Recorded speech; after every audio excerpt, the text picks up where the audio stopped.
शरीर का अर्थ नहीं समझता है कुछ। शरीर कब बनता है, कैसे होता है, क्या चीज का होता है? ये शरीर तो 5 तत्व हो गया, कोई शरीर 5 तत्व हो गया, बाबा आत्मा अलग है ना, उसमें शरीर विषय में। इंद्रियां कितनी हैं?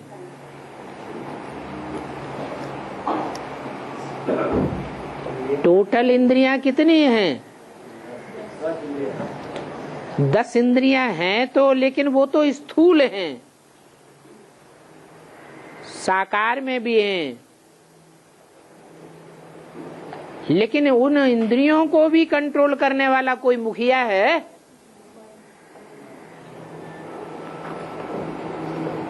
और वो मन सूक्ष्म है कि स्थूल है? हैं? सूक्ष्म है। तो जो सूक्ष्म मन है, उस मन के अंदर सिर्फ संकल्प जो चलते हैं,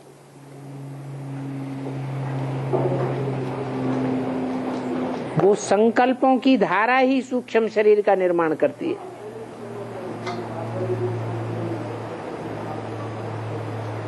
जैसे मकान बनाया जाता है तो मकान पहले स्थूल में बनता है या पहले सूक्ष्म में बनता है? खीसे का अंदर पड़ना, इतना बड़ा मकान बनाएंगे। नक्शा भी बाद में बनता है स्थूल में। पहले मन के अंदर संकल्पों की सृष्टि रची जाती है। ये जो संकल्पों की सृष्टि रची जाती है, इसी से सूक्ष्म शरीर का निर्माण होता है।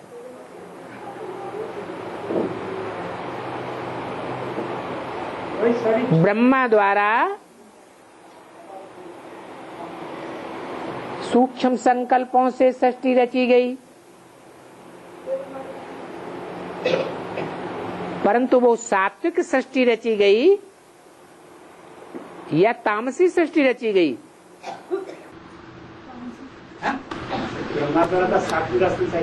ब्रह्मा द्वारा संकल्पों से सृष्टि रची गई,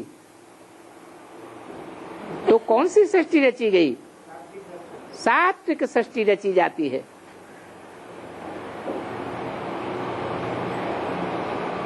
ज्ञान की धारा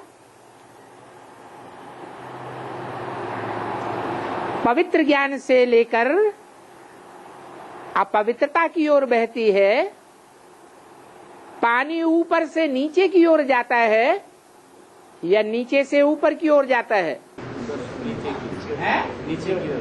ऊंची स्टेज से नीची स्टेज की ओर जाता है। ऐसे ये ज्ञान की धारा है। ऊंची स्टेज मानसरोवर से निकलता है और नीचे की ओर जाता है।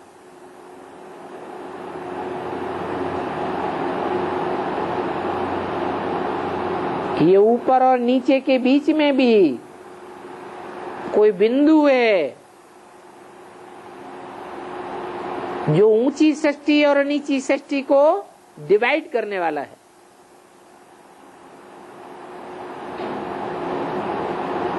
वो है त्रेता का अंत और द्वापर का आदि।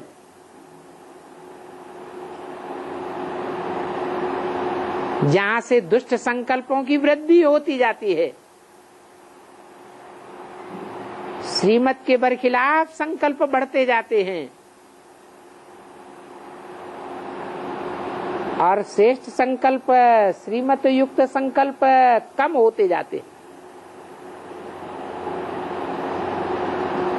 वहीं से पाप की सृष्टि का निर्माण होता है।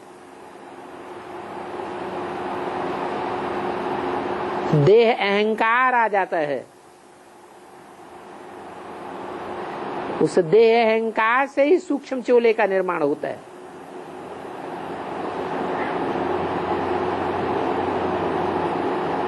उसे कहते हैं भूत प्रेत। नहीं तो होने चाहिए फरिश्ते, जैसे ब्रह्मा विष्णु शंकर। ब्रह्मा विष्णु शंकर के श्रेष्ठ संकल्प होंगे या भ्रष्ट संकल्प होंगे? श्रेष्ठ संकल्प होते हैं, उन्हें फरिश्ता कहेंगे।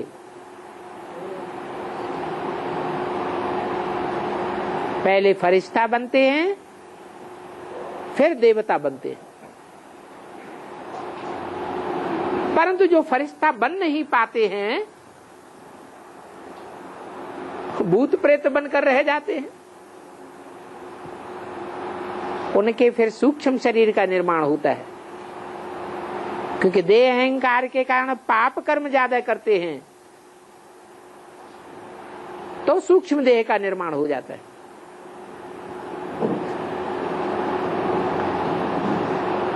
जिन्हें भूत प्रेत कहा जाता है।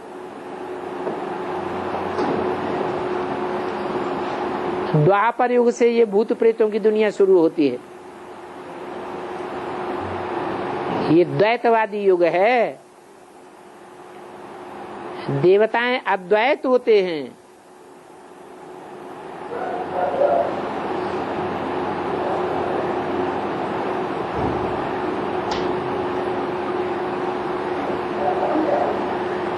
यहां ब्राह्मणों की दुनिया में भी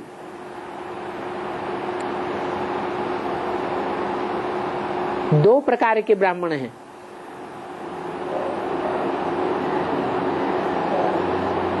बढ़िया कैटेगरी के,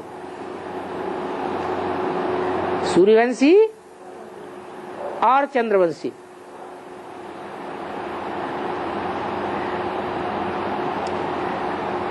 उसके बाद थर्ड क्लास जो कैटेगरी आती है वो है इस्लामी, बौद्धिक, क्रिश्चियन आदि, नीची कुरियों वाले। वो सभी नीची कुरियों वाले कैटेगरी के थर्ड कैटेगरी में जाते हैं, थर्ड क्लास।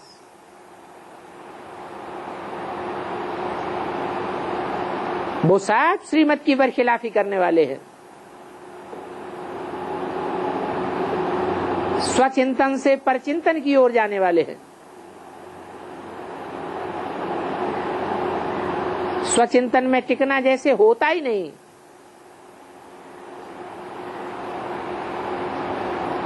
देह का ही चिंतन करते हैं, तो भूत प्रेत बन जाते हैं।